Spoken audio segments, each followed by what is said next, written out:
Hello, all. Welcome to this course on computer organization.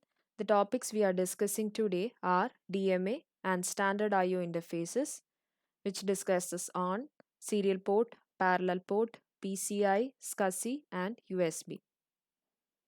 Introduction. Previous video concentrated on data transfer between processor and I/O devices. An instruction to transfer input or output data is executed only after the processor determines that the I/O device is ready. To do this, processor either polls a status flag in the device interface or waits for the device to send an interrupt request. In either cases, a considerable overhead is incurred because several programs must be executed for each data word transferred. In addition, instructions are needed for incrementing the memory address and keeping track of the word count in case of polling. When interrupts are used, there is an additional overhead associated with saving and restoring the program counter and other state information. To transfer large blocks of data at high speed, an alternate approach is used. A special control unit may be provided to allow transfer of a bulk of data directly between the external device and the main memory without continuous intervention by the processor. This approach is called DMA. DMA stands for Direct Memory Access. DMA transfers are performed by a control circuit that is part of the I/O device interface, which is the DMA controller. It performs the function that would normally be carried out by the processor when accessing main memory. For each word transferred, it provides a memory address and all the bus signals that control the data transfer. Since it has to transfer blocks of data, DMA controller must increment memory address for successive words and keep track of number of transfers. When the entire block has been transferred, the controller informs the processor by raising an interrupt signal. The figure shows an example of DMA controller registers that are accessed by the processor to initiate transfer operations. Two registers are used for storing the starting address and word count.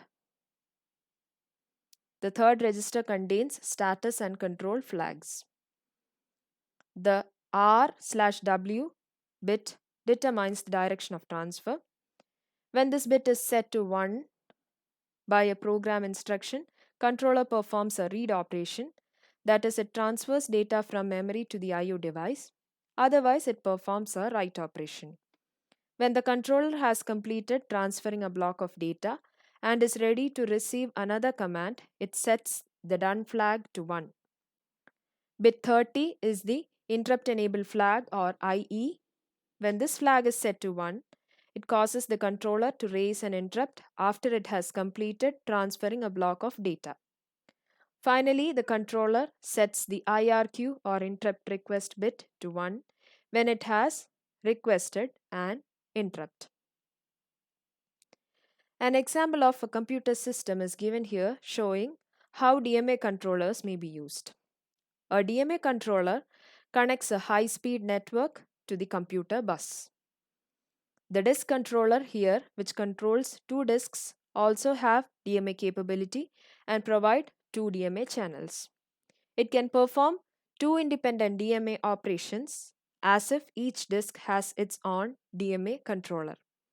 The registers needed to store data memory, word count, and so on are duplicated so that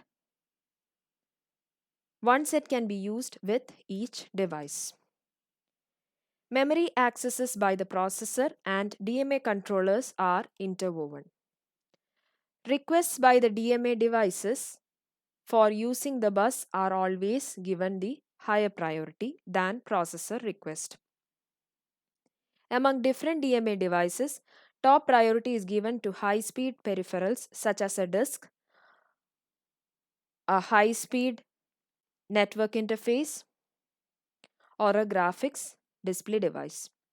Since processor originates most memory access cycles, DMA controller is said to steal memory cycles from the processor. Hence, this interweaving technique is usually called cycle stealing. Alternatively, DMA controller may be given exclusive access to main memory to transfer a block of data without interruption. This is known as block or burst mode. Most DMA controllers incorporate a data storage buffer. DMA controller reads a block of data from the main memory and stores it into its input buffer. This transfer takes place using the burst mode at a speed that is appropriate to the memory and computer bus. Then the data in the buffer are transmitted over the network at the speed of the network. A conflict may arise if the processor and DMA controller or two DMA controllers try to use the bus at the same time to access the main memory. To resolve these conflicts, an arbitration procedure is implemented on the bus to coordinate the activities of all the devices that are requesting memory transfers. Now let's discuss on the standard I/O interfaces. A typical personal computer includes a PCB called the motherboard. This board houses the processor chip, main memory, and some I/O interfaces. It also has a few connectors into which additional interfaces can be plugged. Processor bus is the bus defined by the signals on the processor chip itself. Motherboard usually provide another bus that support more devices. These two buses are interconnected by a circuit called the bridge that translate the signals and protocols of one bus into those of the other. Bridge circuit introduce a small delay in the data transfers between the processor and those devices. Structure of a processor bus depend on the electrical characteristics of the processor chip such as clock speed and its architecture. A number of standards have been developed to standardize the signaling scheme. Some of them have evolved by default when a particular design became commercially successful. For example, IBM developed a bus they called ISA, Industry Standard Architecture, for their personal computer PC-80, whose popularity led manufacturers to produce ISA-compatible interface for their I/O devices. Some standards have been developed through industrial cooperative efforts, which are given official status by organizations like IEEE, ANSI, or international bodies like the ISO. Let's discuss serial ports. Serial port is used to connect a processor to I/O devices that require transmission of data one bit at a time. The key feature of an interface circuit for a serial port is that it is capable of communicating in a bit serial fashion on the device side and in a bit parallel fashion on the bus side. The transmission between the parallel and serial formats is achieved with shift registers that have parallel access capability. Because it requires fewer lines, serial transmission is convenient for connecting devices that are physically far away from the computer. The speed of transmission, often given as the bit rate, depends on the nature of devices connected. To accommodate a range of devices, a serial interface must be able to use a range of clock speeds. UART or Universal Asynchronous Receiver Transmitter is a dedicated hardware for serial communication. It is intended for use with low speed serial devices. Data transmission is performed using Asynchronous start-stop format. Asynchronous start-stop is the lower data link layer, which is the MAC layer, to connect the computers to modems for dial-up internet access applications. To facilitate connection to communication links, a popular standard known as RS-232C was developed. Now let's see about parallel ports. A parallel port sends multiple bits of data at once. Therefore, it requires multiple data lines in their cables and port connectors. They tend to be larger than the contemporary serial ports, which require only one data line.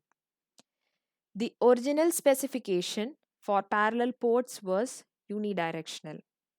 With the introduction of PS/2 in 1987, IBM offered a new bidirectional parallel port design that is known as the Standard Parallel Port or SPP. Enhanced Parallel Port or EPP was created by Intel, Sircom, and Zenith in 1991 that was targeted specially for non-printer devices that would attach to parallel port, particularly storage devices that needed highest possible transfer rate. Microsoft and HP jointly announced a specification called Extended Capabilities Port or ECP in 1992 to provide improved speed and functionality for printers.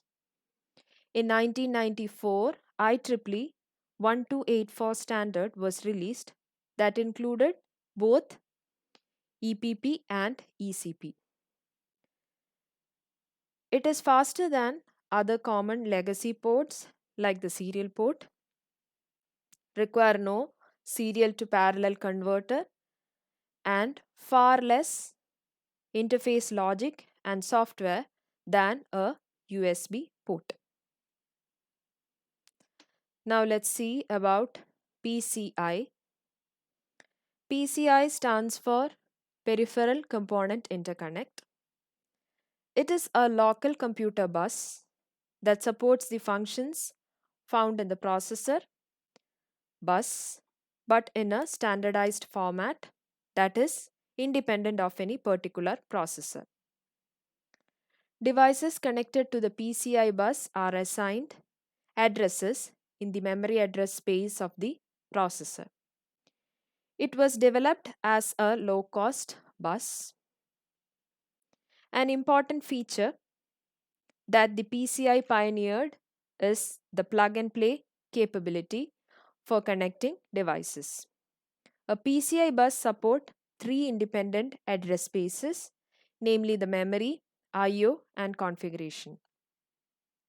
Out of these, the configuration space is intended to give the PCI its plug and play capability. A 4-bit command that accompanies the address identifies which of the three spaces is being used in a given data transfer operation. At a given time, one device connected to the PCI bus is the bus master. It has the right to initiate data transfers by issuing read and write commands. A master is called an initiator in PCI terminology. This is either a processor or a DMA controller. The address device that responds to read or write commands is called the target device. The PCI standard permits multiple independent PCI buses to be connected by bus bridges that will forward operations on one bus to another when required. Although PCI tends not to use many bus bridges, PCI Express systems use many, so that each PCI Express slot appears to be a separate bus connected by a bridge to the others. Now let's look into SCSI. SCSI stands for Small Computer System Interface. It refers to a standard bus defined by the ANSI standard under the designation X3.131. In the original specification of the standard, devices such as disks are connected to a computer via a 50 wire cable, which can be up to 25 meters in length and can transfer data at rates up to 5 megabytes per second. SCSI bus standard has undergone many revisions and its data transfer capability has increased very rapidly, almost doubling every 2 years. SCSI 2 and SCSI 3 have been defined and each has several options. A SCSI bus may have 8-bit data lines, in which case it is called a narrow bus and transfer data 1 byte at a time. Alternatively, a wide SCSI bus has 16 data lines and transfer data 16 bits at a time. There are also several options for the electrical signaling schemes that is used. The bus may use single-ended transmission or SE, where each signal uses one wire with a common ground return for all signals. In other option, differential signaling is used, where a separate return wire is provided for each signal. In this case, two voltage levels are possible. Earlier versions used a 5-volt TTL level and are known as high voltage differential or HVD. More recently, a 3.3 volt version has been introduced and is known as low voltage differential or LVD. Because of these various options available, SCSI connectors may have 50, 68 or 80 pins. The maximum transfer rate on a given bus is often a function of length of the cable and the number of devices connected, with the higher rates for a shorter cable and fewer devices. To achieve the top data transfer rate, the bus length is typically limited to 1.6 meter for SE signaling and 12 meter for LVD signaling. The SCSI bus is connected to the processor bus through a SCSI controller. This controller uses DMA to transfer data packets from main memory to the device or vice versa. A packet may contain a block of data, commands from the processor to the device, or status information about the device. A controller connected to the SCSI bus is one of the two types, an initiator or a target. An initiator has the ability to select a particular target and to send commands specifying operations to be performed. Clearly, the controller on the processor side, such as the SCSI controller, must be able to operate as the initiator. In case of a disk drive, the disk controller operates as target. It carries out the commands it receives from the initiator. Initiator establishes a logical connection with the intended target. Once this connection has been established, it can be suspended and restored as needed to transfer commands and bursts of data. While a particular connection is suspended, other devices can use the bus to transfer information. This ability to overlap data transfer request is one of the key features of SCSI bus that leads to its high performance. Data transfer on SCSI bus are always controlled by the target controller. The last topic is USB. USB stands for Universal Serial Bus.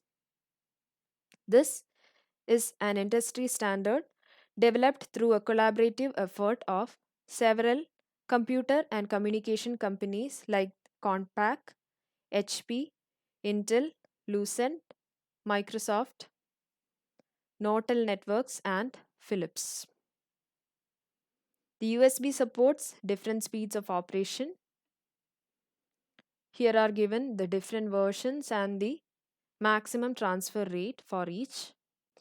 USB 1.x has a maximum transfer rate of 1.5 megabits per second for a low speed connection and 12 megabits per second for full speed. For USB 2.x, it is 480 megabits per second. USB 3.x, it's from 5 to 20 gigabits per second, and for USB 4, it is 40 gigabits per second. USB has been designed to meet several key objectives. First one is to provide a simple, low cost, and easy to use interconnection system that overcomes the difficulties due to the limited number of I/O ports available on a computer. Second one is to accommodate a wide range of data transfer characteristics for I/O devices including telephone and internet connections. And third one is to enhance user convenience through a plug and play mode of operation. A serial transmission format has been chosen for the USB because a serial bus satisfies the low cost and flexibility requirements. To accommodate a large number of devices that can be added or removed at any time, USB has a tree structure as given here. Each node of the tree has a device called the hub, which act as an intermediate control point between the host and the I/O device. At the root of the tree, a root hub, a root hub connects the entire tree to the host computer. The leaves of the tree are the I/O devices being served, which are called functions in USB terminology. The cables used for USB connection consist of four wires. Two are used to carry power, plus 5 volt and ground. Thus, a hub or an I/O device may be powered directly from the bus or it may have its own external power connections. The other two wires are used to carry data. Different signaling schemes are used for different speeds of transmission. At low speeds, ones and zeros are transmitted by sending a high voltage state, usually a 5 volt, on one or the another of the two signal wires. For high speed links, differential transmission is used. That's all for now. Thank you. Thank you for listening.